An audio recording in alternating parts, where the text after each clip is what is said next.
All right, so I'm going to do a video right now about mothering.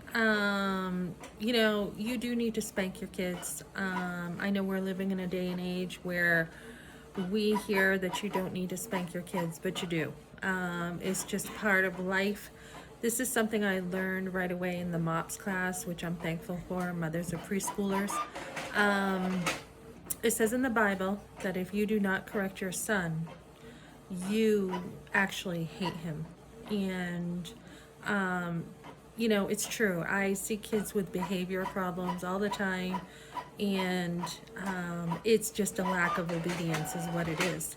And so I'm going to be talking about how to raise your kids. And the biggest factor, the biggest thing you can do to be a mother and take care of your kids is your relationship with them. It's about a relationship.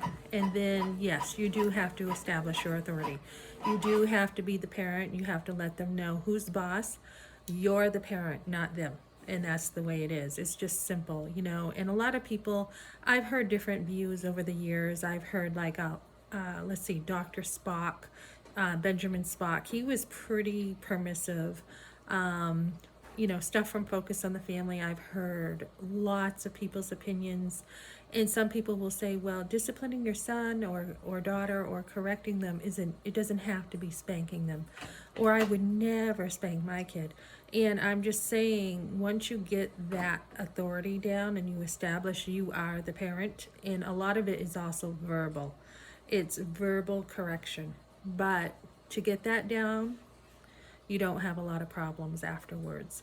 And I took a lot of heat for this with my kids. There were a lot of people saying things to me about spanking. It says in the Bible that you shall bruise your children, you shall bruise them. And I don't know that that's literal, because I've heard other pastors talk about that. And I don't believe you necessarily have to bruise them. And, my kids didn't have bruises. They were very good kids, very well behaved. But there is a physical discipline, is what this verse teaches. It's not just training, teaching, correction. There is also a physical side to it. So when my firstborn, and he was more my guinea pig, and I didn't do it all perfectly. I had my in-laws tell me, oh, if you spank him too much, we're going to take him away, and all this baloney. And later on, I realized they were just totally against me. They didn't like my Christian views. They didn't like a lot of stuff about me. And that's too bad. They're just people who just are very against you if you don't agree with them or you're a little different. So I did doubt myself, but my first one, so I remember the first couple times I disciplined him, I slapped his hand first couple times. I remember there was once he was crawling and he was going toward the TV, and that's my TV. And I did childproof my home, but I'm only going to bend so far. So I remember I had said, don't touch that, don't. And he was just such a cute little bugger, and he turned around and he looked at me and he put his hand out like he was still gonna do it. And so I slapped his hand, and he cried, and that was the first correction. And then I remember another time when I'm talking about mothering here, we were in this apartment and he had this cool little like walker thing, and he would speed around because we had hardwood floors. And I remember the second time, I said, don't put your hands on the garbage, don't. And of course he knew my voice, and this was a relationship. It's not just correcting your kids all the time. And he touched it, and so I slapped his hand, and that took care of it. So I really didn't have behavioral problems with my kids. And that's the first step in mothering. But the biggest step in mothering is to have relationship with your kids, to know them, to know their heart, to know their personality, to know what they're like. A lot of times when you're first a mother, Alex, can you take that off the burner? I'm sorry. You've got like a bunch of kids. Okay, so I had mine one after another. I had one, and then one a year and a half after, and then 2 years after, just boom, boom, boom.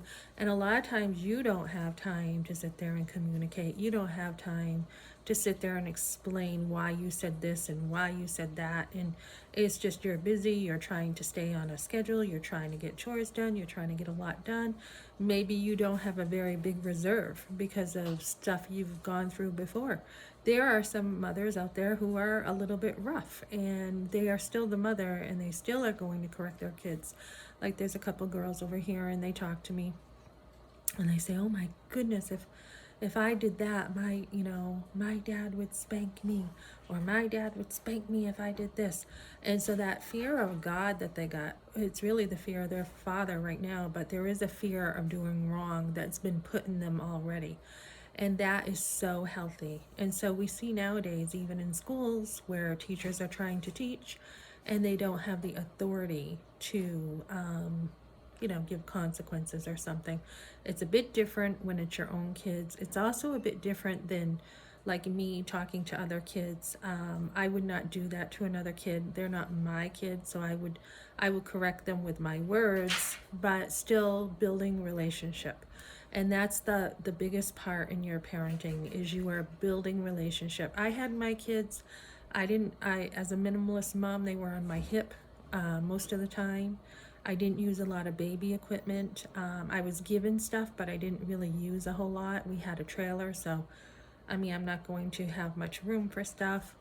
And I was busy with them, I don't want to say helicopter parenting. I don't like that, but a hands-on mother, because you need to be. You need to take every opportunity you can to teach your children. You're teaching them a lot in a short period of time. And some people call it helicopter parenting, or oh, you're being too controlling or too whatever, but you got a job to do, and that's your goal. You're not just their friend. You're not you're not there to make their life always easy. You have a job to do. You have an agenda.